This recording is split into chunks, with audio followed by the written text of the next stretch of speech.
Bismillahirrahmanirrahim. Assalamualaikum warahmatullahi wabarakatuh. Perkenalkan, kami dari kelompok Study from Home Tech. Di sini kami akan menjelaskan mengenai tugas yang diberikan oleh Bapak Muhammad Yusuf Eskom beserta asisten dosennya, yaitu Kaswandi Amin Sangaji dan Fatmawati Eskom. Selanjutnya, saya akan memperkenalkan anggota kelompok saya, yaitu Muhammad Rizky Tawenila, Arif Trihandoko, Putri Usalama, Fridila Enael Tampilang, dan Rahma Nafiul Lapa. Selanjutnya, langsung saja kita masuk ke pembahasan. Apa itu metode Agile? Perkenalkan, nama saya Rahma Nafiul Lapa. Posisi saya di sini sebagai SW Testing dan SW Marketing. Kali ini saya akan menjelaskan tentang apa itu metode Agile. Agile Software Development adalah metodologi pengembangan software yang didasarkan pada proses pengerjaan yang dilakukan berulang, di mana aturan dan solusi yang disepakati dilakukan dengan kolaborasi antar tiap tim secara terorganisir dan terstruktur. Konsep mengenai metode Agile pertama kali dicetuskan dan dikembangkan oleh Ken Beck pada tahun 2001. Ken Beck bersama sekitar 17 software developer merumuskan bagaimana langkah-langkah mengembangkan sebuah proyek IT yang efisien, cepat, dan memberikan hasil terbaik. Dengan begitu, akan memberikan nilai lebih bagi perusahaan untuk bersaing di pasaran. Perumusan langkah-langkah tersebut pada akhirnya menghasilkan 12 prinsip yang disebut dengan Agile's Manifesto. Nilai terpenting dari Agile Development ini adalah memungkinkan sebuah tim dalam mengambil keputusan dengan cepat, kualitas dan prediksi yang baik, serta memiliki potensi yang baik dalam menangani setiap perubahan. Perkenalkan, nama saya Fridila Nuzul Ayu Lestari Tampilang. Saya di sini sebagai SW UI UX Designer.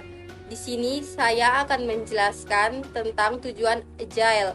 Yang pertama, High Value and Working Up System. Menghasilkan sebuah perangkat lunak dengan nilai jual tinggi serta dapat menekan biaya pembuatan serta dapat iteratif, incremental, evolutionary.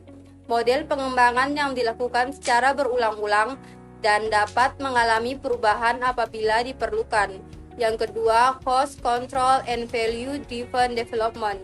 Pengembangan perangkat lunak dapat disesuaikan dengan kebutuhan dari pengguna dan tim developer dapat mengontrol biaya dan waktu yang diperlukan dalam proses.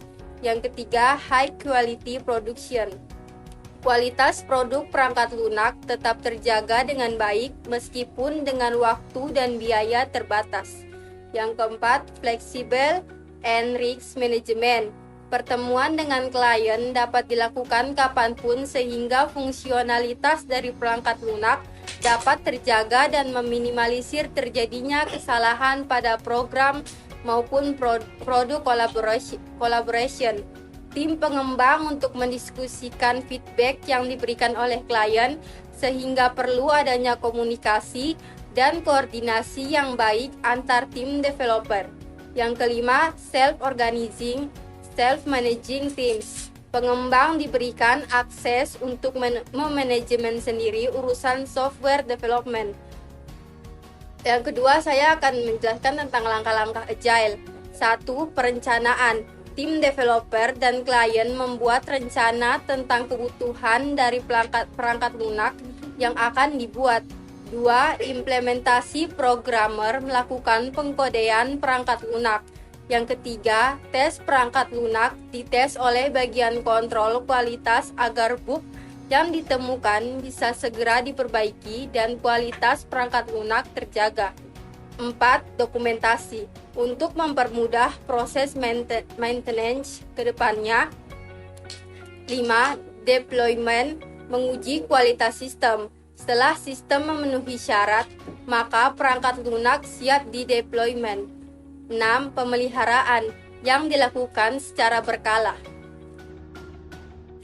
Perkenalkan, nama saya Muhammad Rizky Tawenila. Saya di kelompok ini sebagai SW Implementator. Saya ingin menjelaskan tentang jenis-jenis Agile. 1. Adaptive Software Development atau biasanya disingkat ASD. 2. Agile Modeling atau biasa disingkat AM. 3. Crystal. 4. Dynamic System Development Method atau biasanya disingkat DSDM. 5. Extreme Programming (EXP). 6. Feature Driven Development (FDD). 7. Rational Innovative Process. 8. Scrum Methodology.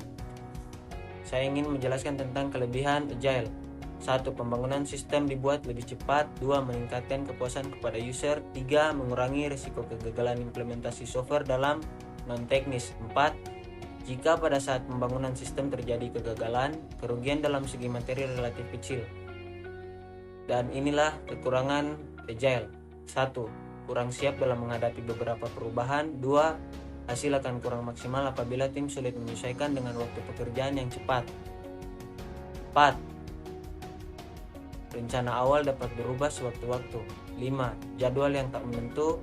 6. Jika tim tidak bisa komunikasi dengan baik, maka akan terjadi kemunduran. Sekian, terima kasih. Perkenalkan, nama saya Putri Usalama. Saya di sini sebagai SW System Analyst. Saya akan menjelaskan tentang prinsip Agile. Yang pertama, menekankan pada kepuasan dari klien dengan cara menghasilkan produk lebih awal dan berkelanjutan. Yang kedua, menerima segala bentuk perubahan saat proses pengembangan software, meskipun berada di tahap akhir pengembangan. Yang ketiga, menghasilkan produk berupa perangkat lunak yang dibuat dengan jangka waktu dengan kualitas yang teruji. Yang keempat, terjadi proses kerjasama yang baik antara pihak pengembang dengan pebisnis selama proyek berlangsung. Yang kelima, mengembangkan proyek pada orang-orang yang termotivasi. Adanya lingkungan yang mendukung akan membuat mereka menyelesaikan pekerjaannya dengan baik. Yang keenam, berkomunikasi secara langsung sangat dibutuhkan dalam proses pengembangan sebuah perangkat lunak.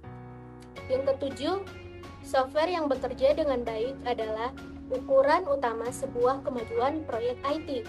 Yang kedelapan, metode Agile dapat mengembangkan software secara berkelanjutan dari dukungan setiap pihak seperti sponsor, pengguna, dan developer sendiri. 9. Keunggulan dari segi teknis menjadi keutamaan dalam pengembangan software. 10. Kesederhanaan di sini sangatlah penting bagi Agile sendiri dalam memaksimalkan sebuah resource atau sumber daya yang ada. 11. Segala kebutuhan dari segi arsitektur dan kebutuhan software sangat tergantung pada manajemen setiap tim pengembang. 12. Secara berkala, setiap tim pengembang melakukan evaluasi diri atau refleksi untuk bekerja lebih efektif dan mengatur pola kerja mereka. Perkenalkan, nama saya Arif Trihandoko. Saya sebagai CSO. Saya akan memaparkan kesimpulan dari materi yang telah disampaikan tadi. Agile Software Development adalah sekelompok metodologi pengembangan perangkat lunak yang didasarkan pada prinsip-prinsip yang sama atau pengembangan sistem jangka pendek yang memerlukan adaptasi cepat dari pengembangan terhadap perubahan dalam bentuk apapun. Kolaborasi antar tim pengembangan dengan klien menjadi hal yang penting dalam Agile Development. Klien dianggap sebagai anggota tim. Fleksibilitas ditawarkan tanpa klien, kaitkan dengan kesadaran dan pengetahuan pengalaman tentang apapun yang dia inginkan. Demikian hasil presentasi kami. Terima kasih atas perhatiannya. Wassalamualaikum warahmatullahi wabarakatuh.